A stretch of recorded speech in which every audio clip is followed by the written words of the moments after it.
नमस्कार, मैं हूं राहुल राजपूत। 2 टूक की शुरुआत करते हैं। नेपाल में हिंसक प्रदर्शन पर एसपी अध्यक्ष अखिलेश यादव के बयान पर विवाद खड़ा हो गया है। लखनऊ में प्रेस कॉन्फ्रेंस में अखिलेश यादव ने कहा कि नेपाल जैसे हालात भारत में भी पैदा हो सकते हैं। उन्होंने सरकार और चुनाव आयोग पर वोट चोरी के आरोप लगाए। कहा कि अगर इसी तरह चुनाव में वोट की चोरी होगी तो नेपाल की तरह ही यहां भी जनता सड़कों पर उतर सकती है। अखिलेश यादव के बयान पर बीजेपी ने कड़ी प्रतिक्रिया दी है। बीजेपी विधायक नंदकिशोर गुर्जर ने कहा कि मामले में सुप्रीम कोर्ट को स्वतः संज्ञान लेकर कार्रवाई करनी चाहिए। सवाल है कि विपक्ष के वोट चोरी के आरोप पर नेपाल के हालात से भारत की तुलना कैसे की जा सकती है। 2 टूक में करेंगे चर्चा। पहले सुनते हैं बयान। इसी तरह की वोट की डकैती होगी तो हो सकता है जो आसपास के देशों में जनता सड़कों पे दिखाई दी, हो सकता है जनता भी सड़क पर दिखाई दे। कहीं धर्म के नाम पे नाम काटे जा रहे हैं, कहीं जाति के नाम पे नाम काटे जा रहे हैं, कहीं अगड़े के नाम पे नाम काटे जा रहे हैं, कहीं पिछड़े के नाम पे नाम काटा जा रहा है और लगातार इसी तरीके का खेल इलेक्शन कमीशन करता रहा। और जिस दिन जनता को लगेगा कि मेरा कोई सुनने वाला नहीं है तो वह दिन दूर नहीं है जो देश के अंदर एक बड़ा आंदोलन खड़ा होगा वोट चोरी रोकने के लिए। अखिलेश यादव जी, पहली बात तो एक नेपाल नहीं है, लोकतांत्रिक देश है। यहाँ आपने जिस तरह का बयान दिया है, निश्चित तौर पे यह बयान देके आप भारत में ही रह सकते हैं। वोट के लुटेरे आप लोग रहे हैं। जिस तरह से डंडे के बल पे सत्ता चलाने का काम करते थे, आज खत्म है। आज पारदर्शिता के आधार पर चुनाव हो रहे हैं, कहीं कोई वोटों की चोरी नहीं हुई है। ये अलग बात है। मुझे जिस तरह का आप अनर्गल प्रलाप कर रहे हैं, मुझे डर है कहीं जनता आपको लेकर डंडा लेकर दौड़ा ले नेपाल की तरह। देखिए, अखिलेश यादव जी को एक पढ़ा लिखा नौजवान लोग मानते थे, लेकिन वो लगातार, मुझे तो लगता है राहु का कहीं ना कहीं प्रभाव है। जिस तरह की बातें कर रहे हैं, उनको इस तरह की बातें करते हुए सोचना चाहिए कि हम लोग हिंदुस्तानी हैं, देश के अंदर मजबूत लोकतंत्र है। नेपाल जैसी बात करना एक तरह से सीधा जनता को राष्ट्र के खिलाफ भड़काना है, राष्ट्रद्रोह का काम है। इस पर माननीय सुप्रीम कोर्ट को स्वयं संज्ञान लेना चाहिए और कार्रवाई भी करनी चाहिए सरकार को। क्या अखिलेश जी चाहते हैं कि यहाँ मारकाट मच जाए, लोग मारे जाएं? जहाँ तक वो कह रहे हैं भ्रष्टाचार की बात कर रहे हैं, तो 455 करोड़ का घोटाला पीडब्ल्यूडी विभाग ने उनकी सरकार में किया था। आज भी हमारे यहाँ पिलर गवाह हैं, पूरे प्रदेश को लूट लिया गया था। और ऐसे में बड़े सवाल, वोट चोरी का सवाल, अखिलेश के बयान पर बवाल। भारत में नेपाल जैसा प्रदर्शन, अखिलेश का सियासी दर्शन। नेपाल संकट को वोट से जोड़ा, बीजेपी पर ठीकरा फोड़ा। नेपाल हिंसा पर सियासी घमासान, अखिलेश का चुनावी प्लान। नेपाल बहाना, बीजेपी निशाना, जनता को है भड़काना। इन्हीं सवालों के साथ मेहमानों से चर्चा। डॉक्टर कौशलकांत मिश्रा जी, प्रवक्ता बीजेपी, प्रोफेसर धर्मेंद्र यादव जी, प्रवक्ता समाजवादी पार्टी, अजय वर्मा जी, कांग्रेस नेता हमारे साथ जुड़े हैं। आप तीनों मेहमानों का 2 टूक में स्वागत है। प्रोफेसर धर्मेंद्र यादव जी, सवाल यह है कि जिस तरीके से कहा जा रहा है कि पड़ोसी देश, चलिए मान लेते हैं श्रीलंका, म्यांमार, पाकिस्तान, अफगानिस्तान, बांग्लादेश, अब नेपाल, तो भारत से तुलना सही है, ठीक है, आप लोगों की सियासत अलग है, लेकिन क्या अब ऐसी स्थिति भारत में हो जाएगी वोट चोरी के इस मुद्दे को लेकर, जो आप लोग कह रहे हैं कि वोट चोरी हुई है? राहुल जी, जिन देशों का नाम आपने लिया, अगर इनकी स्थितियों पर आप जाएंगे तो उसके मूल में आपको दिखाई देगा कि जो भी सरकार जिन देशों में रही, उसने भ्रष्टाचार किया और देश के लोगों के हक को खाने का काम किया। वो चाहे आर्थिक रूप से खाया, चाहे नौकरियों के माध्यम से खाया। वही काम भारतीय जनता पार्टी नौकरियों के माध्यम से खाने का लेटरल एंट्री करके कर रही है। तो इस देश का जो युवा यूपीएससी की तैयारी कर रहा होगा, उसके जहन में कहीं ना कहीं ये बात जरूर आएगी कि जो मेरे हिस्से की नौकरी है, लेटरल एंट्री के माध्यम से भारतीय जनता पार्टी के नेताओं को मिल जा रहा है। इस देश के जो छोटे पूंजीपति हैं, जो छोटा व्यापार करते हैं, उनको ये महसूस होगा कि मेरे हिस्से का जो व्यापार है, भारतीय जनता पार्टी 2 पूंजीपतियों को दे रही है, हर सेक्टर को दे रही है। तो ये जो भारतीय जनता पार्टी का तानाशाही रवैया है और भ्रष्टाचार है और लोकतंत्र में जो लोकतांत्रिक मूल्य हैं, उसे कुचल करके हर हाल में अपने आप को कुर्सी पे चिपका के रखना है। आप मुझे बताइए, इलेक्शन कमीशन ऑफ इंडिया अगर भारतीय जनता पार्टी के कहने पर काम करने लगे और वो डकैती को भी जस्टिफाई करने लगे तो लोकतंत्र के लिए इससे बड़ा खतरा क्या है, इससे बड़ा देशद्रोह क्या है कि जो election commission Bharatiya Janata party के इशारे पे काम करने लगे तो भारतीय जनता पार्टी से बड़ा देशद्रोही कौन है? तो आप युवाओं के सपनों को कुचल रहे हैं और अपने आप को देशभक्त बता रहे हैं, आप किसानों के हक को मार रहे हैं, अपने आप को देशभक्त बता रहे हैं, आप महिलाओं की अस्मिता नहीं बचा पा रहे हैं, उत्तर प्रदेश में कानून व्यवस्था कायम नहीं कर पा रहे हैं, गाजीपुर में एक ब्राह्मण को जितना मारा गया उसको आप देख नहीं सकते, पुलिसिया कार्रवाई इस तरह से है। उत्तर प्रदेश से पहले गुजरात और उत्तर प्रदेश कस्टोडियल डेथ में नंबर 1 पर चल रहे हैं, नंबर 1 पे गुजरात है, दूसरे नंबर पे उत्तर प्रदेश है। तो अगर आपकी कानून व्यवस्था शून्य हो गई, आपकी पॉलिसी किसानों के लिए नहीं है, आप नौजवानों के लिए कुछ नहीं कर रहे हैं और कुर्सी पे बने रहने के लिए वोट डकैती भी कर रहे हैं, तो जब वोट डकैती होगी तो पहले आपको पता होगा जब डकैती हुआ करती थी तो लोग पहरा देते थे, रात में शिफ्ट वाइज जागते थे, अब आप उसको देशद्रोह कह दोगे क्योंकि आपको तो आपका जो ओरिजिन इस तरह का है। तो अगर वोट चोरी को रोकने के लिए, वोट की डकैती को रोकने के लिए इस देश का युवा, इस देश का आम नागरिक अगर सड़कों पर निकले तो उसमें गलत क्या है? लोकतंत्र की हिफाजत के लिए कोई अगर शहादत भी हो जाए उसमें बुरी बात क्या है? देश की सीमाओं को सुरक्षा जो हमारे सैनिक देते हैं उनकी भी शहादत होती है, तो उसको क्या आप अलग तरीके से देखोगे? तो लोकतंत्र की रक्षा वो शहादत तो देते हैं, मूल्यों को बचाने के शहादत लिए देते हैं ताकि देश सुरक्षित रहे, लेकिन बात सुनिए, बात सुनिए इसमें क्या दिक्कत है? धर्मेंद्र जी, हाँ उतरे, ठीक है, तो संसद भवन को आग लगा देंगे, राष्ट्रपति भवन को आग लगा देंगे, बड़े बड़े जो सरकारी गैर सरकारी इमारतें हैं आग लगा देंगे, वही चाहते हैं क्या आप लोग?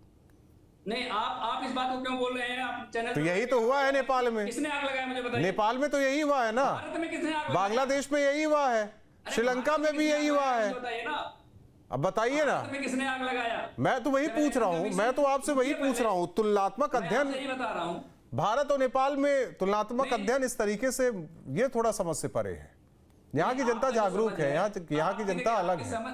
अब सुनिए ना, आपकी समझ को मैं जस्टिफाई नहीं कर सकता। नहीं तो मैं भी आपकी समझ को जस्टिफाई नहीं कर सकता, सिस्टम है आपका, क्योंकि नेपाल और भारत की तुलना ये समझ से परे है। अजय वर्मा जी भी आपके साथी हैं, जो बोला है उसमें तो आपकी भी सहमति होगी, लेकिन सवाल है कि ठीक है, सियासत अपनी जगह है, तुलनात्मक अध्ययन इस तरीके से सियासतदार करे, ये सही है क्या? राहुल राजपूत जी, दुश्मन तो आप भी हमारे नहीं है, ठीक है? और सबसे पहले ये प्रतिपक्ष चल रहा है, आप अंतरराष्ट्रीय सनातनी प्रवक्ता हैं, आपको मेरा नमस्कार, ठीक है? अब मैं दूसरी चीज बताना चाहता हूं, मेरी आवाज आ रही है? सुन रहे हैं? लोकसभा थोड़ी है कि राहुल गांधी की तरह आवाज काट दी जाएगी। नहीं, आपका तो कुछ भरोसा कोई है भाई, आप लोग वही कह रहे हैं ना, भरोसा नहीं है, मैं वही कहना चाहता हूं, भरोसा नहीं है, भरोसा करना सीखिए। देश के लोगों को भरोसा, हमें राहुल राजपूत पे भरोसा है, लोकतंत्र में जो कलंकित कर रहे हैं उन पर भरोसा नहीं। ठीक है, वही कह रहा हूं, भरोसे की बात है, बात पूरी कीजिए। बहुत अच्छे आदमी हैं, लेकिन आपको मिसयूज किया जा रहा है। कांग्रेस में थोड़ी हूं सर मैं, आगे बढ़िए। आपने बहुत अच्छे नाम लिए, म्यांमार, श्रीलंका, नेपाल, एक नाम लेना आप भूल के, जर्मन पड़ोसी नहीं है ना सर, जिसका अजय जी पड़ोसी नहीं है, मैं पड़ोसी देशों की बात कर रहा हूँ। देश के तमाशा राजा तो इंटरनेशनल विश्व गुरु हैं, तो जर्मन को आप मत भूलिए।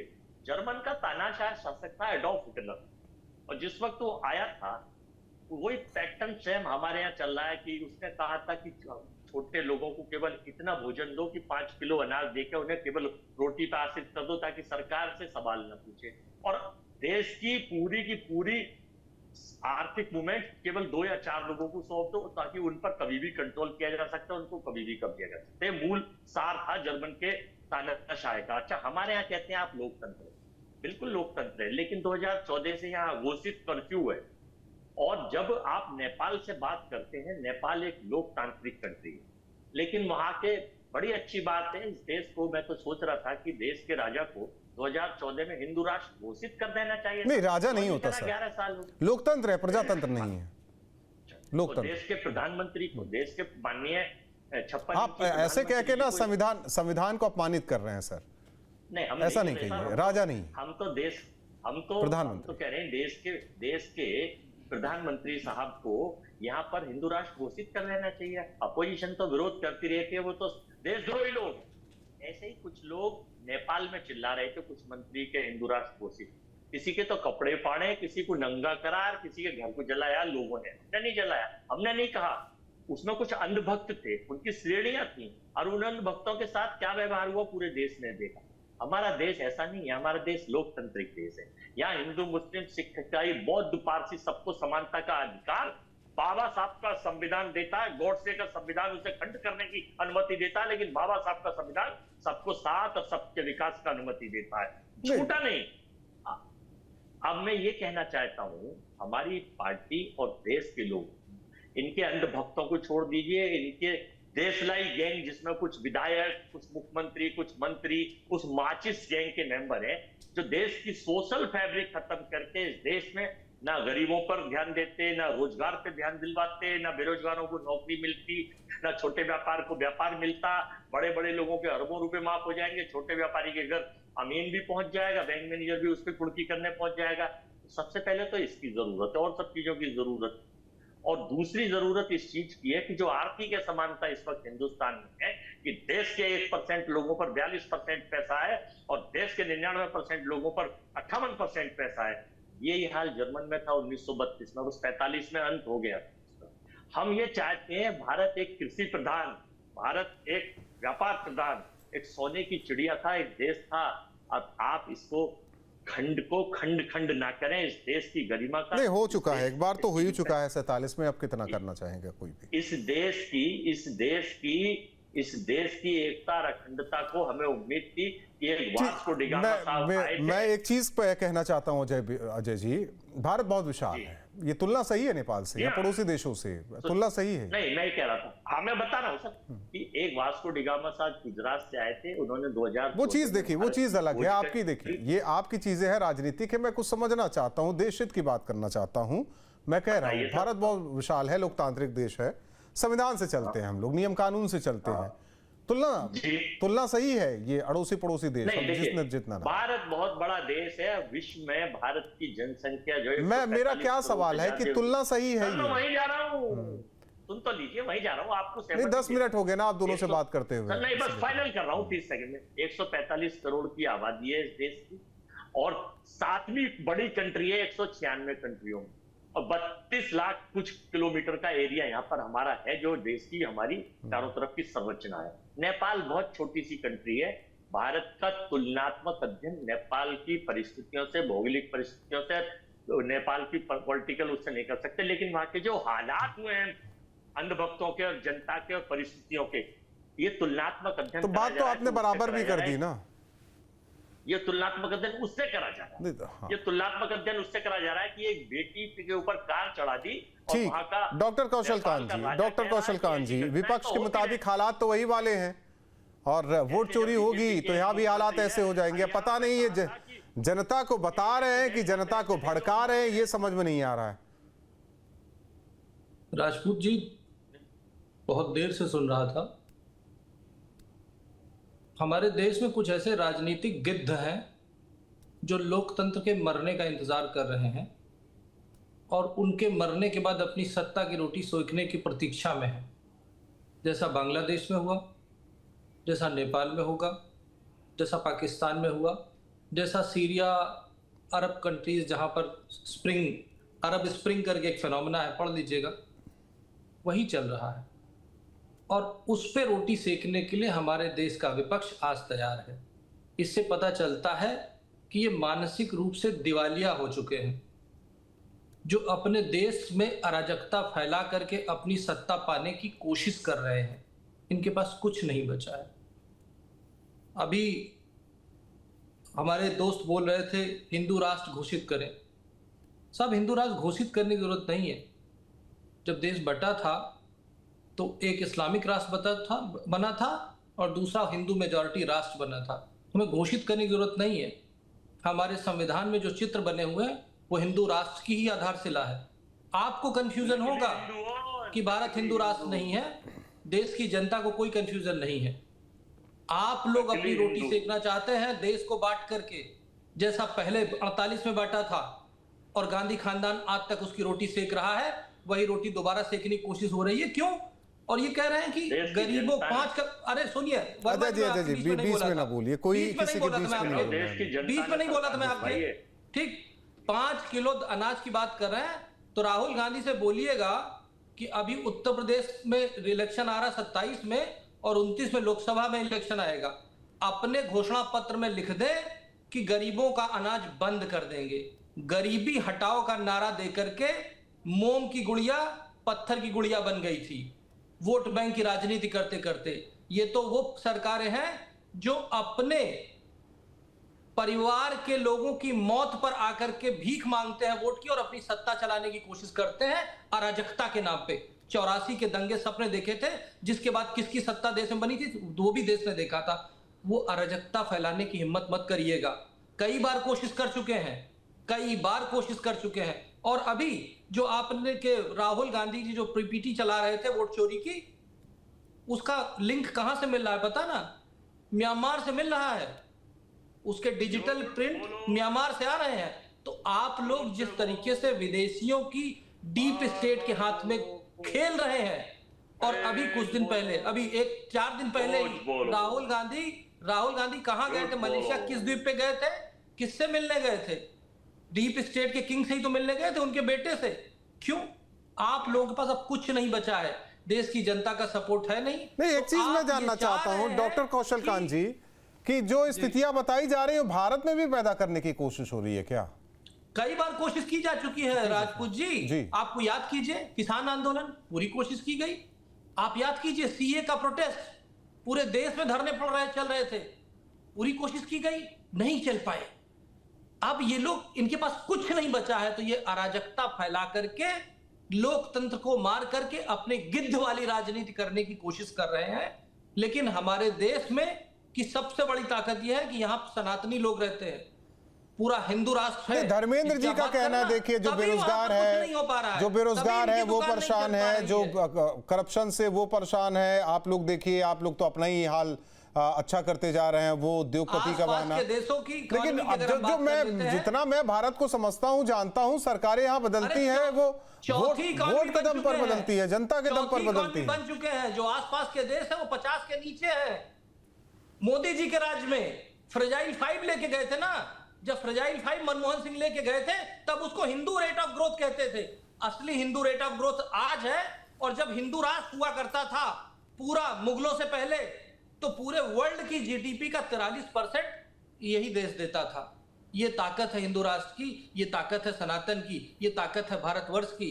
लेकिन आपको तो गिद्ध की राजनीति करनी है ना, तो लोकतंत्र के मरने का इंतजार कर रहे हैं। ऐसा है क्या प्रोफेसर धर्मेंद्र यादव जी?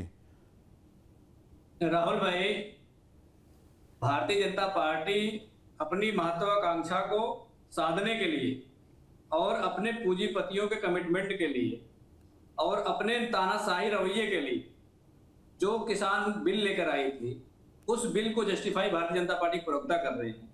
मुझे बेहद दुख हो रहा है इस बात से कि जिस आंदोलन में 750 किसानों की शहादत हो गई और इस देश के प्रधानमंत्री, महामानव, जो भी कह सकते हो, जो भी संज्ञा दे सकते हो, उन तो आज तक एक संवेदना व्यक्त नहीं की गई। अगर किसी देश के 750 किसान, जिसको हम अन्नदाता भी कहते हैं, अगर अन्नदाता नहीं होंगे तो देश के प्रधानमंत्री को भी खाना नहीं मिलेगा, हमें भी नहीं मिलेगा, आपको भी नहीं मिलेगा, डिबेट भी नहीं कर पाएंगे।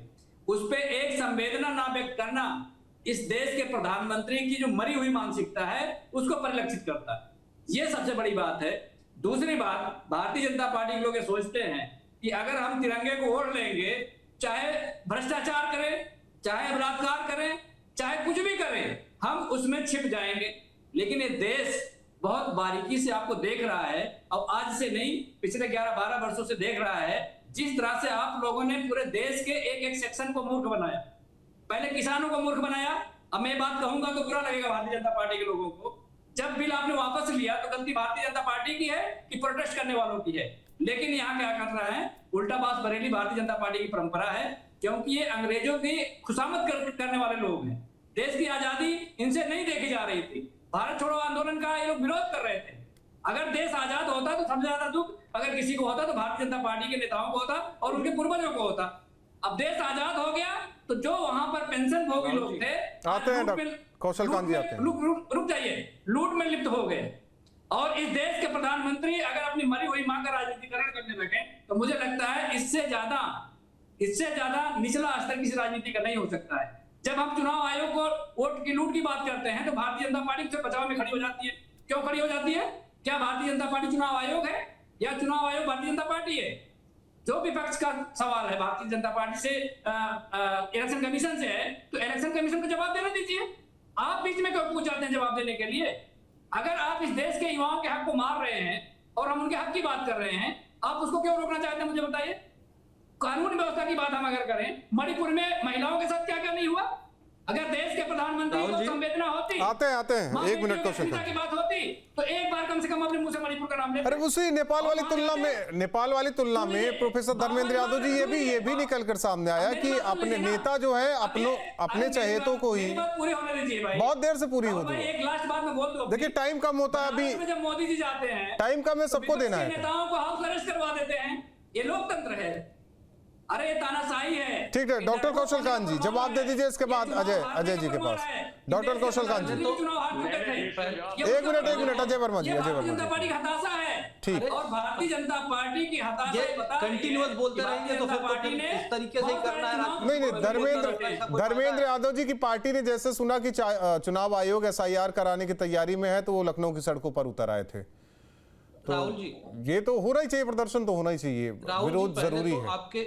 पहले तो आपके दर्शकों को ये बता दें कि समाजवादी पार्टी और कांग्रेस जो मिल करके भारतीय जनता पार्टी के क्या हो रहा है, तो आपको मैं मौका दे दूं। राहुल जी हो क्या रहा है? ऐसे डिबेट करानी है क्योंकि आप बैकफायर आप राहुल जी फायर करेंगे। आप मैं कहाँ कवर फायर कर रहा हूँ?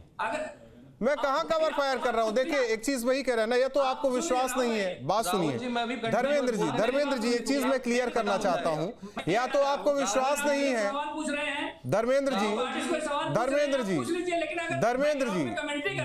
जी, या तो आपको विश्वास नहीं है या तो आप अपना एजेंडा सेट करके आए हुए हैं। मैंने क्या कहा कि चुनाव आयोग ने SIR के लिए अभी बैठक ही की थी, उससे पहले समाजवादी पार्टी जो है सड़क पर आ गई, यही तो बोला। नहीं आई थी? नहीं, कौन सी बैठक? राहुल जी SIR को लेकर बिहार में SIR करने से पहले कौन सी बैठक? अभी जो SIR करने में कितना कल परसों की जो खबर है, कहाँ की बात कहाँ ले जा रहे हैं धर्मेंद्र यादव जी? आपकी पार्टी को आप ही को नहीं पता है क्या? राहुल जी क्या मैं क्या बात पता नहीं है? आपकी पार्टी को आप ही को नहीं पता है क्या? अरे आप पहले पूछोगे कौन सी बात है? आप ऐसे में आपसे कहा पूछ ही रहा था। मैं तो एक लाइन लेकर चल रहा था कि SIR के लिए बैठक, पूरे देश में SIR होने के लिए तैयारी करने की कोशिश, उससे पहले समाजवादी पार्टी सड़क पर। वोट चोरी पकड़ी गई नहीं है, बताइए मुझे। हमें क्या पता? बताइए मुझे। कोर्ट में गया, कोर्ट तय करे भाई, कोर्ट तय करे। पता नहीं, आपने पकड़ लिया, हमने मान लिया। आप नहीं, आप तय, पता नहीं कौन तय करेगा, आप तय करेंगे या हम तय करेंगे? कोर्ट है। मैं तो कह रहा हूँ, नहीं एक मिनट कौशल कांत जी, कोर्ट है, कोर्ट में जाइए। डॉक्टर कौशल कांत मिश्रा जी, मेरी बात 10 सेकंड हो तो गया सर। आप कितना टाइम दे दूं मैं आपको? आप कितना टाइम हो गया? अजय जी भी हैं। डॉक्टर कौशल कांत जी, सबसे पहले तो ये कांग्रेस और समाजवादी पार्टी के प्रवक्ता और पार्टी जो झूठ बनाने की कोशिश करे, ये कहते हैं 750 किसान। चैलेंज करता हूं पूरे देश के सामने, दर्शकों के सामने, इसका सबूत लाके दें। कहां का आंकड़ा है, किस प्रदेश में कितने मरे? झूठ बोलते हैं, इस तरह से अराजकता फैलाने की कोशिश कर रहे हैं। दूसरी चीज, सुप्रीम कोर्ट में इलेक्शन कमीशन के लेके गए थे, मुंबई में गए थे, डांट के भगा दिया गया। सुप्रीम कोर्ट में अभी भी तो गए हैं, क्या कर लिया? क्या प्रूफ कर पाए? नहीं, उनका कहना है कि जो विपक्ष, कौशल कांत जी, उनका कहना है विपक्ष जो कह रहा है वही सही है। कोर्ट कहे या कोई कहे, आप कहिए, कोई नहीं मतलब है। विपक्ष जो कह रहा है वही सही है। अरे समाजवादी पार्टी का कैरेक्टर तो यह है, JP लोहिया और कर्पूरी ठाकुर की पार्टी जो एंटी कांग्रेस, जातिवाद के खिलाफ, परिवारवाद के खिलाफ और इमरजेंसी के खिलाफ बनी थी, आज एक दूसरे की गोद में बैठे हुए हैं। तो इनके लिए बिल्कुल सही कहा गया था दमगोंडमी साहब ने कि काजू भरे हैं प्लेट में, विस्की गिलास में, पक्के समाजवादी हैं उजले लिबास में। यही इनका असली कैरेक्टर है। और इनके जब चीफ मिनिस्टर होते हैं तो गुंडों के कुत्तों से हाथ मिलवाते हैं स्टेज के ऊपर, उस पर ना जाइए, प्रदेश में गुंडागर्दी करते हैं, उस पर ना जाइए, पूरे प्रदेश में माफिया राज करते हैं, वन डिस्ट्रिक्ट वन माफिया की पॉलिसी चलाते हैं, मुझे केवल समझना है, लूटते हैं। देखिए राजनीति अपनी जगह है, लूटते हैं, पुलिस वालों से जूते साफ कराने की बात करते हैं। राजनीति अपनी जगह है, आरोप प्रत्यारोप अपनी जगह है, वाद विवाद अपनी जगह है, लेकिन देश को सुलगाने की कोशिश ना हो। बस कुछ नहीं, ये गिद्ध हैं, राजनीतिक गिद्ध हैं, केवल लोकतंत्र के मरने का इंतजार कर रहे हैं। राहुल भाई, अजय जी का टाइम ले लेते हैं। अजय जी काफी देर से बोलना चाह रहे हैं। राहुल भाई 10 सेकंड में आ रहे हैं धर्मेंद्र यादव जी, एक मिनट। देखिए, अभी थोड़ी देर पहले मैं सुन रहा था कि कुछ देश में देशलाई गैंग के लोग और पाकिस्तानी समर्थित खूनी गिद्ध जब चुनाव आयोग के ऊपर कोई आरोप लगता तो वो उसके समर्थन में खड़े हो जाते हैं और उसको बचाव में आ जाते हैं। पाकिस्तानी समर्थित खूनी गिद्ध, पाकिस्तान के डोजियर में मैं बीच में नहीं बोला था राहुल जी, ऐसी डिबेट नहीं होगी, मैं बीच में नहीं बोला। नहीं, शुरू में आपने बोला था, आप झूठ बोल रहे हैं। आप डॉक्टर कौशल कांत जी को मैं शांत कराता हूँ, लेकिन नहीं ऐसे ना बोलिए। डॉक्टर कौशल कांत जी, ठीक है, एक मिनट, कौशल कांत जी बोलने दीजिए। को खत्म करने के लिए इस देश की बेटियों को बचाओ, देश की इसी देशलाई गैंग से बचाओगे। अपने देश के नुकसान की बात की गई, रावण के गृहमंत्री पे बात पे विश्वास नहीं करेंगे, एक्सटर्नल अफेयर मिनिस्टर पे बात विश्वास नहीं करेंगे, सेना पे विश्वास नहीं करेंगे, केवल और केवल अपनी बात करना चाहते हैं।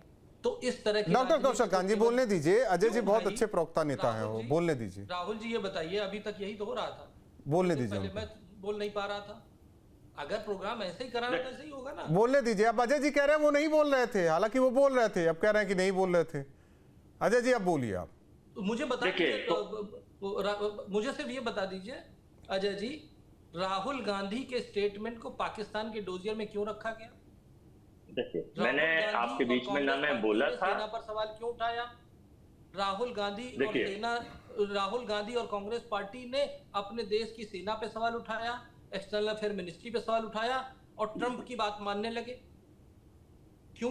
देखिए, क्यों अपने देश पे मैं बोलूं राहुल जी, आप इजाजत दो तो नहीं। मैं तो कब से कह रहा हूं आप बोलिए, यही तो होता है कि एक दूसरे के समय में ना बोलिए। राहुल जी, मैं एंकर का जवाब देने के लिए तो मैं बाध्य हूं, मैं पाकिस्तान के खूनी गिद्धों का जवाब देने के लिए बाध्य नहीं हूं, जो इस तरह के लोग हो।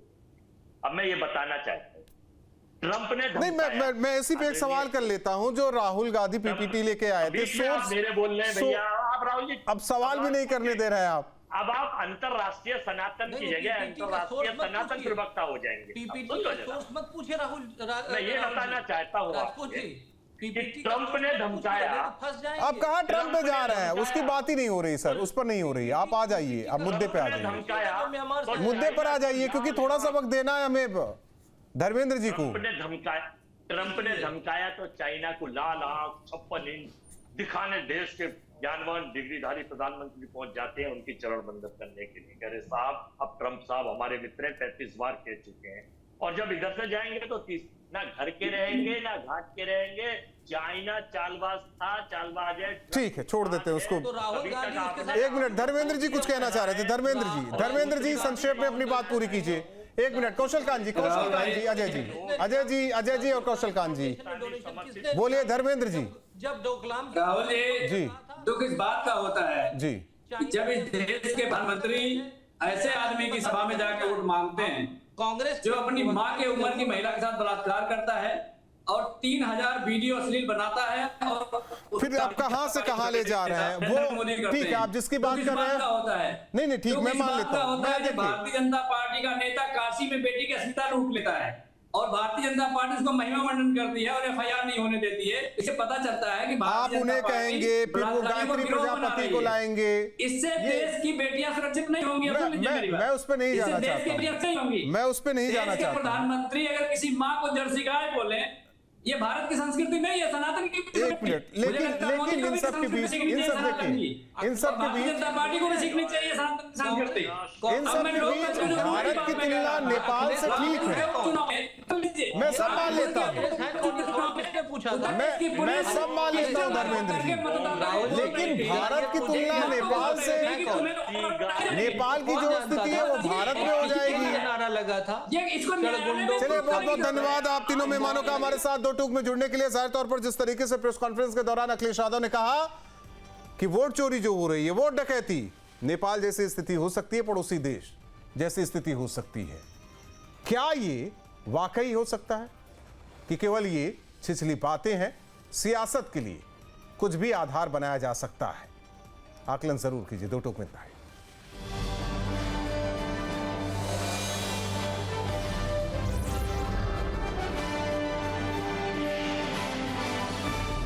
जहां भक्ति है हर शब्द में, कथाओं में छिपे हैं दिव्य रहस्य और ज्योतिष देता है जीवन को दिशा। धर्म से जुड़ी हर बातों को जानने के लिए हमारे चैनल स्तुति को सब्सक्राइब करें। चैनल पर जाने के लिए इस लिंक पर क्लिक करें।